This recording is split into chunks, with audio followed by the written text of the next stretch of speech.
Հայաստանի իշխանությունը, որ 5 տարի առաջ ստորագրեց նոյեմբերի 9-ի համաձայնագիրը, հետո ասաց, չկա հայկական Արցախ, կան Ադրբեջանից բռնագաղթած մեր քույրեր ու եղբայրների։ Ինչ է արել տուն ու տեղից զրկված այդ քույր եղբայրներին մայր Հայաստանում տնավորելու համար։ Կարճ ու հստակ է Արեգայի պատասխանը, որ մեր ձևով շարժման ձևաչափում հավաքում ու դասակարգում է արցախցիների խնդիրների մասին տվյալները։ Որևէ արդարացում հնարավոր չի գտնել։ Պարոն նախարար, Սա այն դեպքում, երբ Հայաստանի սոցիալ-նախարարը բոլորովին վերջերս բյուջե 26-ի քննարկումների ժամանակ բնակարանային ապահովման ծրագիրն ռիլեր սարքելով ու տարածելով է հայտարարել արցախցիների համար երբևէ չլսված ու չտեսնված մի ծրագիր են անում 800 միլիարդ դրամ են հատկացնում, որ բնակարան ունենան մեր քույր եղբայրները։ Անկամ այստեղ եթե հիմնվենք պաշտոնական թվերի վրա, նույն Արսեն Թորոսյանի բերած թվերով, ընդամենը արցախցիների 4%-ն է, որ բնակարան է ձեռք բերել այս ծրագրով բնակարանային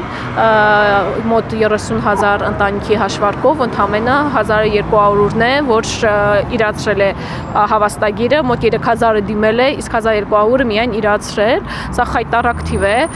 Արեգան բացատրում է, թե ինչ նկատի ունի ասելով, արցախցիներին աջակցող ծրագրերի պայմանները իրականում աջակցող չեն։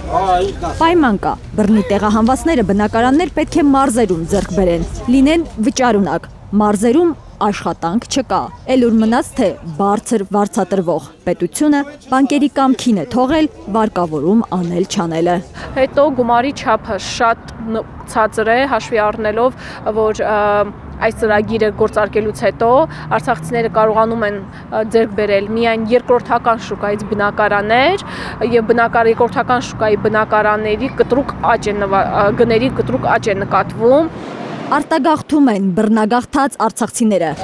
Ոչ պաշտոնական տվյալներով 120,000-ից 30,000-ն արդեն Հայաստանում չեն։ Պաշտոնական թվերով արտագաղթածները մի փոքր քիչ են։ Օբյեկտիվորեն հնարավոր չէ հստակ թիվ ունենալ, որովհետև օրինակ բոլոր արցախցիները չէ, որ 070 կոդով անձնագիր ունեին։ Ինձ թվում է այս հաշվարկը կատարվել է Հայաստանը լքող 070 կոդով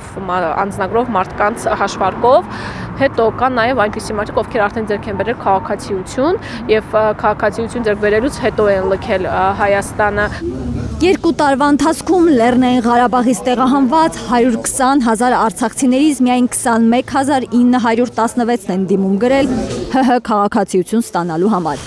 Արեգան կասկած չունի, դեկտեմբերից արտագաղթը սաստկանալու է։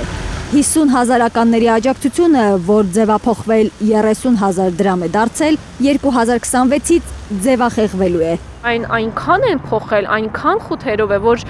գրեթե ոչ ոք դեկտեմբերից հետո այդ ծրագրից չի կարողանալու օգտվել։ Գիտենք, թե ինչին է միտված Փաշինյանի կաբինետի այս քաղաքականությունը, ասում է արցախցի Արեգան։ Մարդիկ չեն հասցնում այլ հարցերով զբաղվել։ Երբ մարդը բռնագաղթում է արկերի տարափի տակ, չի հասցնում անձը հաստատող որևէ փաստաթուղթ վերցնել, թուղթ համասա ունենալու համար երկար քաշքշուկի մեջ է ընկնում։ Այդ քաշքշուկը ժամանակ չի թողնում քաղաքացիական իրավունքների պայքարի համար։ Գումարած ինչ քաղաքացիական իրավունքների պայքար, երբ սոված է երեխատ, պետք է մի կտոր հացի խնդիր լուծել։ Պահանջատեր չլինեն, իսկ դու չես կարող պահանջատեր լինել օրինակ Ֆրանսիայում կամ Ավստրալիայում։ Կա արտագաղթ, չկա համայնք, չկա պահանջատիրություն։ Եվ ուրեմն թող արտագաղթեն արցախցիները։ Հայաստանի իշխանության պլանը այսպես են ձևակերպում Արցախի մեր հայրենակիցների խնդիրներով զբաղվողները։ Ընդգծում, օրինակ Նախիջևան վերադառնալու մասին հիմա ոչ ոք չի խոսում։ Համայնքը ցրվել է, հոդս ցնդեցնելով հայկական Նախիջևանի հարցը։ Արփիս Քեսյան, Նորայր Շարբաթյան, Արմեն Ապրեսյան, Հայլուր։ Հայաստանում ու աշխարհում տեղի ունեցող իրադարձությունների մասին առաջինն իմանալու համար բաժանորդագրվեք մեր ալիքին, սեղմեք զանգակը, որ բաց չթողնեք ամենահրատապը, կարևորն ու հետաքրքիրը։